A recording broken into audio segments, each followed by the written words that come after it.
Hey guys, Dreadhunger is full of passionate players, and there are a bunch of controversial topics that regularly leave these players profusely arguing with one another over in-game voice chat for us all to hear. In this series, Dreadhunger Tough Topics, I'll be breaking down and laying out the arguments for each side of the selected issue before reaching my own conclusion along with a solution for you to use should the problem pop up in your own games. The goal of this series is to gather as much relevant information as possible to help us understand the logic behind the common arguments on each side of these tough topics.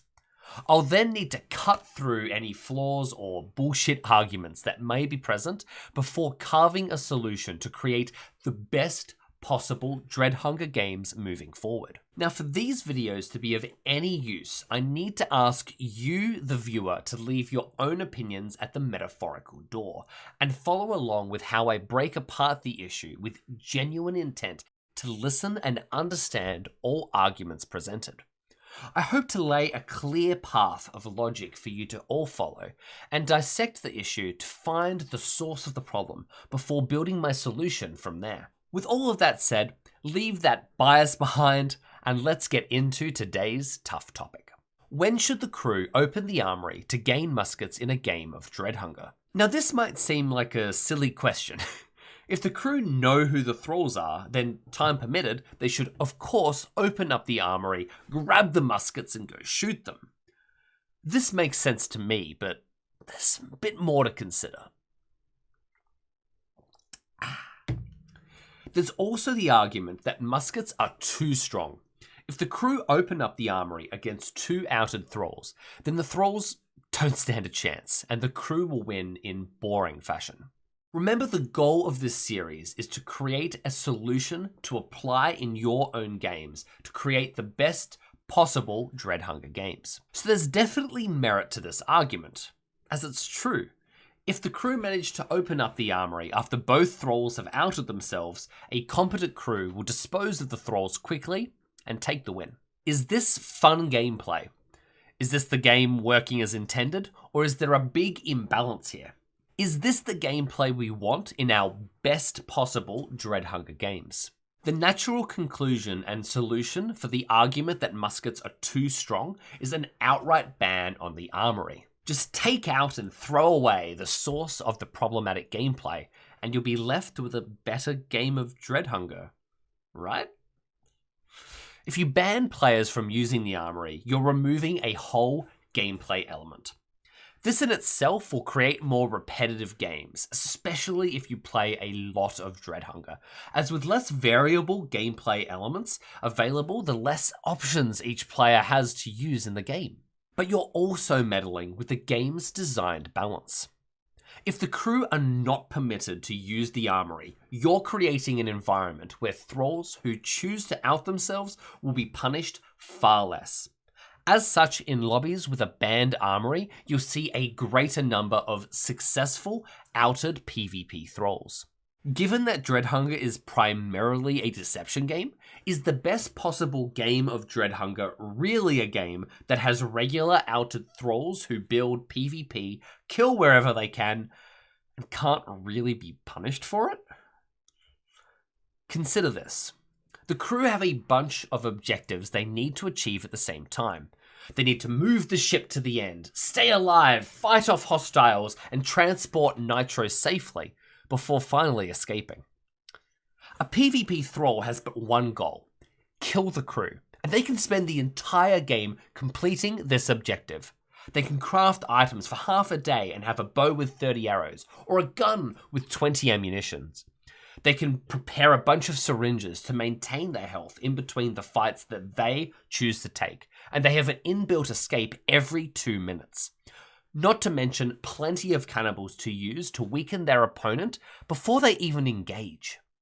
Is it really a reasonable expectation for the crew to compete in a PvP fight against the thrall with all of these advantages?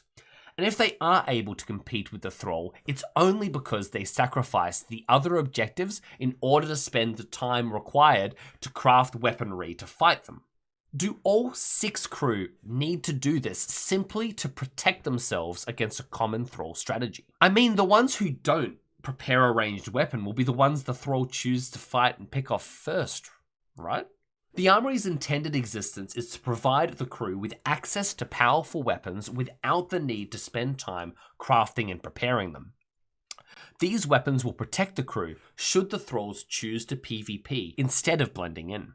In a normal game, a thrall who chooses to PvP will do so, gain an advantage with 1 or 2 kills, then be contained by the crew's responding strength of numbers. But if 2 thralls PvP and get 2 kills each, the crew will be low on numbers, completely outgunned and too weak to do even the simplest task of going out into the Arctic to get coal without risk of dying to that PvP thralls. The Armory completely changes this. The crew can release the players who died and open up the Armory. The Muskets will keep the thralls at bay, and the thralls will need to take the win of the crew's early deaths and the time delays they caused. Of course, the way to prevent the crew from having such powerful weaponry is for one of the thralls to actively work against the crew's efforts to open the Armory, either by inputting incorrect codes or muddling up the correct codes they have got.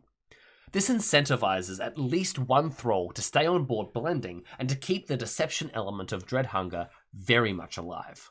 The Armory's removal completely throws off this balance and insists that the best games of Dreadhunger are not games with deception, but games with imbalanced PvP, which is ironically the problem that the Armory's removal was supposed to fix. The flaws of this solution are too impactful to ignore and only serve to reward PvP thralls for predictable, uncreative plays. Ensuring muskets are kept out of the hands of the crew is a part of the thralls' challenge. Removing this challenge serves no purpose but to give thralls an easier game, which is the complete opposite of our goal of creating the best possible Dreadhunger games. So what do the best games of Dreadhunger look like? Well, for me, they're layered, they're deceptive, challenging, competitive, and oftentimes frustrating. There's hundreds, if not thousands, of variables that make every game different, and the best Dreadhunger games always have some back and forth between the crew and the thralls. But because of this variety, how can we possibly create a blanket solution for when the Armory should be opened? If both thralls get outed early, let's say by day 2, both thralls are known to the crew. Should the crew open the Armory? I mean, the crew know when the Armory opens, the muskets will be going into the hands of crewmates, not thralls. And the crewmates who receive a musket know which 2 players they need to shoot. This is where it gets a little messy. I've heard a bunch of different arguments made at this crossroads.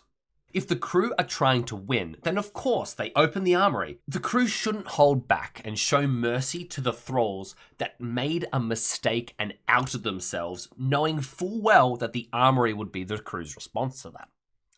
But at this point, if the Armory is opened, the game will be a lot easier for crew, and the back and forth balance between the 2 sides will shift significantly in favor of the crew. The thralls have less numbers, are outgunned, and are kill on sight. How could they possibly come back and win? Is circumstantial mercy on the side of the crew the solution? The question now shifts to how much does the desire to win influence how good a game of Dreadhunger is? If the best Dreadhunger game is competitive, with both sides doing their absolute best to win, then the Armory should be opened when both thralls are known, no questions asked. It could be argued that any crewmate who won't open the Armory, either by not giving their code or rearranging the codes on the Armory door randomly, are actively working against the crew, and they are now the ones ruining the game. Of course, the person doing this doesn't see it that way. They'd most likely argue that opening the Armory makes it too easy and it's a boring game to open it. This is an understandable viewpoint, but does not justify working against your own team from a high horse of superiority. Circumstantial mercy cannot work unless all crewmates agree. If even a minority of the crew are still working to win, then the act of showing circumstantial mercy will split your team up.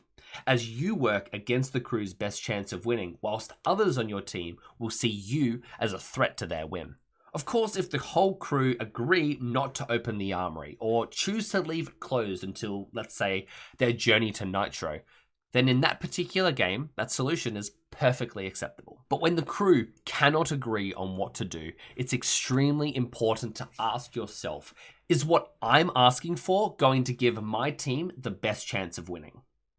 If the answer is no, then you need to have the self-awareness to recognize that you are the one who's out of line and are objectively working against your own team's end goal. You need to be ready to accept that what you want won't happen unless all crewmates agree. Continuing to push an act of circumstantial mercy when some of your crew don't want to do so will severely damage your team's chance of winning, and depending on your actions, could very easily get you or someone else on your team killed.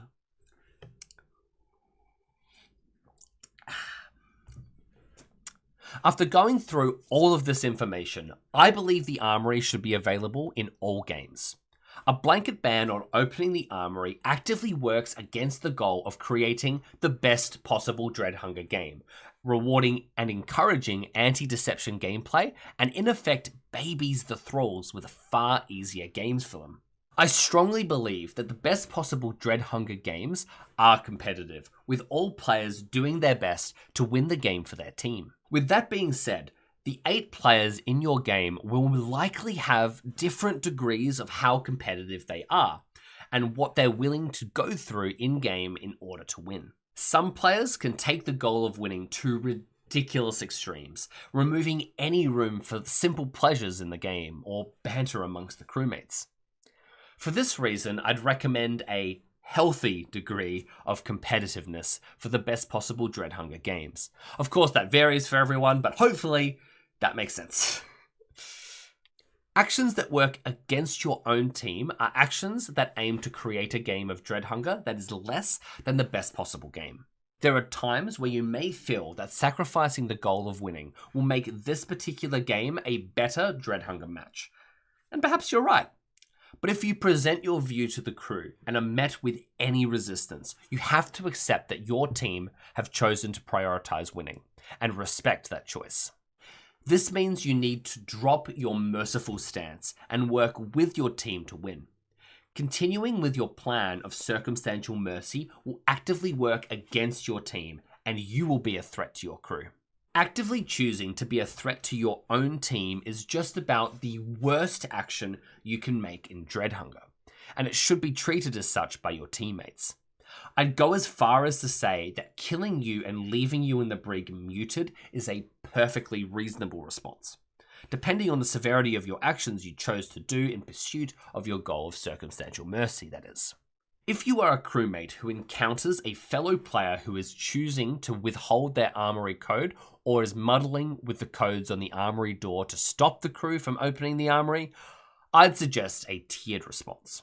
First off, it's important to recognize that this player most likely isn't actively intending to troll or grief your team. I mean, unless they've watched this video, it's very likely their intent was to create the best possible game.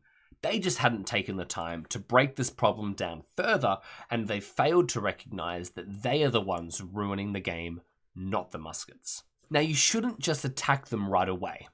Try speaking calmly to the problematic player. Quickly explain that the team wants to open the Armory and that they are the ones working against their own team's goal of winning the game. Explain that you understand the Armory is boring, but that the team's goal is to win, and the Armory gives them the best possible chance to achieve that. If this doesn't work, ask the player to leave the ship and to go be productive. Let the crew open the Armory and they can do whatever their heart desires. Just please stop sabotaging their own team from winning. If they choose to stay on the ship and continue to pester or yell or muddle codes, assert yourself. Attack them until they run off the ship or they go down. Try to remain calm while doing so and leave someone you trust doing the Armory door. If the player goes down, pick them up and put them in the captain's quarters bed, which is as far away from the Armory as possible. If they return to the Armory after recovering and still meddle, outright kill them. mute them in-game, and throw them in the brig. And of course, then open the armory. It's not perfect, but it's your best option. Do not feel guilty about killing them. You gave them every chance to keep playing, but you weren't putting up with a player sabotaging the crew. They're just as detrimental and dangerous to the crew as any thrall. With all of this in mind, my solution to this tough topic is to go into each game knowing the armory is an option. It's dangerous to open it and risks giving a musket to a thrall, so keep it closed until you can confidently give only your fellow crewmates the muskets, or until the risk of a thrall getting a musket is outweighed by the crew's need for powerful weaponry to defend themselves while they gather the necessary resources to get the ship to the end and to stay alive. If both thralls are revealed, open the armory as soon as possible with no guilt, but keep in mind that you do have the option of circumstantial mercy, either by encouraging the crew to prioritize other goals or discussing with your crew how they feel about opening up the armory now or saving it for later. The necessity of opening the armory early in the game will scale with how powerful the thralls are early on as a PvP threat. If it's known that the Marine is a PvP thrall day one, it'll be more pressing to open the armory than if the cook killed someone with his cleaver on the first day. The armory and muskets will continue to be a tough topic to talk about, but I hope that this video has equipped you with an understanding about why this is such a complicated and controversial issue. I would also hope that my solutions can be applied in your own games to minimize the time your crew will waste arguing about when they should open the armory. Of course, if you feel I missed anything or you'd like to continue the conversation, please comment below. Also leave a comment with any tough topics you'd like me to address on this series moving forward. God knows there's a lot of them. If you enjoyed the video, please leave a like and subscribe to the channel for more Dread Hunger videos. Thank you all very much for watching. Good luck out in the Arctic, and watch out for Bongo.